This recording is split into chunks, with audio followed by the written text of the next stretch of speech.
Hello everybody, welcome back, I'm MrRedClaw. Welcome back to some more World of Tanks. Now the last episode was rushed, and I did definitely want to bring something better this time around. Now I did want to find someone else's very cool replay, because I do like just kind of showcasing other cool games and kind of talking about what I do in the situation or what the player did in that situation that was either right or wrong.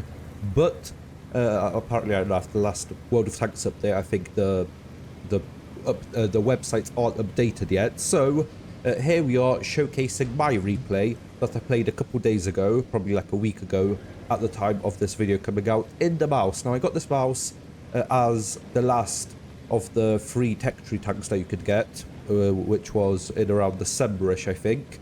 Now, brilliant tank. I always wanted to get this, but the tech tree leading up to the mouse is kind of, you know, not the best. You know, at tier 8, the VK101P is, you know, the first kind of nice one. The mouse as well, but then the mouse is just top tier, just amazing tank.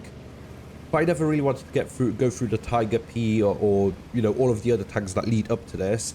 But luckily, I got this tank for free with the entire line, which I can sell for millions upon millions of credits. The credits I got from like the free tech tree tanks that you could get is just amazing. I think it was free or 2, never mind. But yes, we are playing in the mouse on the Glacier map, and I am going to be firing mostly APCR, if not fully APCR. It is tier 10, that's just how it works in this game. There's no point of even, you know, trying to fire AP rounds against other tier 10s, because as we're going to see on the side, we're pretty much going to be receiving APCR rounds as well. But yes, the mouse. I am slowly crawling my way towards the Tasharata, which is just an extreme tank in itself, but the mouse is also very nice. I already have 2 tier 11s, as you saw in the last episode, the Breaker and the Shakal. I am actually the closest to getting the KR1 next. I'm 25,000 credits experience away from getting that, which I really can't wait for, because the IS-7 is such a fun tank to play, let alone what the KR1 is going to be, because it's just basically an IS-7 on steroids. So that is going to be absolutely amazing. Now trying to get the can opener over here. Now this gun is fairly accurate, but not, you know, not the best. And the can opener is looking at me and is going to actually penetrate me with standard rounds. I did look, where am I going wrong with this? But I didn't angle the hull enough. Now what you basically have to do, let's say that the opponent's over there, which they are, your hull has to pretty much be at a 45-degree angle. That means that your lower plate is angled well enough that they can't penetrate that, and your side is still very, very strong. Now your turret, you basically want to angle it something like 30 to 45 degrees as well. So your kind of cheeks are angled enough that they have enough effective armor to bounce, and your side isn't over angled, because you can do that. You have to watch out with high pen heat rounds, because they do like going through the side of the turret. If you do over angle it, you might, you know, have very good cheeks then, but the side is just really, really, really bad at that point. Now there's a Jagdpanzer E100. I did want to get that shot into the T57 Heavy as he is crossing. Luckily we do bounce the Jagdpanzer E100. Let's see where he shot us. Can we even see? I think he shot me in the cheek over there, but it was angle. Oh no, okay, he shot me in the side of the turret. So yeah, he was never going through that angle. Now I am angling out now to get this E100. Are we going to put a shot into him? Well, yes, we do, but it doesn't penetrate. That E100, it used to be quite a weak front turret, but now all of this isn't really strong. Now, even like the turret ring, that used to be a weak point, and these kind of bars at the top. But now, especially with the fairly lackluster 311 to 263 millimeters of penetration that you get on the mouse, it's not really enough. You really need like, you know, 330 heat if up and over to kind of effectively penetrate the E100 from the front. Now we are going to try and, you know, get him to hit us, to bounce, and there we go, and a heat round. So that is about 300 and something millimeters of heat. Now at this point, I think, you know, we're not really going to do anything from there. We need to help this Foshby and the Ares 9 against the T57 Heavy, and then, you know, kind of get you know, a different angle going on our opponents over there. Now we do of course have to look out for this E100, who's still chilling over there. So that's what I'm doing over here. I'm getting into place and going out. There you go. See, now I am angling well. 45 degrees with the turret and about 45 to maybe even 50 degrees on the turret and the hull. I mean, you know, the first. But yes, there we go. Are we going to be able to penetrate? You know, you still have to move forwards and back, because even if you are in a situation where they can, you know, maybe shoot and penetrate a part of your turret or your lower plate, you know, moving front to back, you know, might miss up, hit the track, or, you know, just bounce off the turret. You do want to keep moving. There we go. A nice shot down the lower plate of the E100, which, you know, we are going to penetrate every single time. Now, I was really surprised by the mouse's DPM, because it's actually better than the IS-7. Now, I've got a 10.75 second reload on this as we bounce another heat off the E100. And as you can see, I'm going for the turret ring, which is pretty much this kind of part over here, but you really can't hit that. Actually, you can't even see my cursor, but it's just like below the turret and above the hull. There's a little thing where the turret is connected to the hull, which used to be a weak point, but that really isn't now, so you really have to watch out. So I'm going to try and go for the lower plate, but I'm pretty sure the tracks just take that. And now go and hide. And yes, 10.5 second reload pretty much on the mouse, and it's about 12.5 second reload on the IS-7. So in the mouse, when you miss, you know, you don't feel that bad, because, oh, you know, 10 seconds to do, was it 490 damage, isn't that bad. But on the IS-7, especially with this being a way better gun in terms of accuracy and all of that stuff, it's just way more reliable at getting the shots in.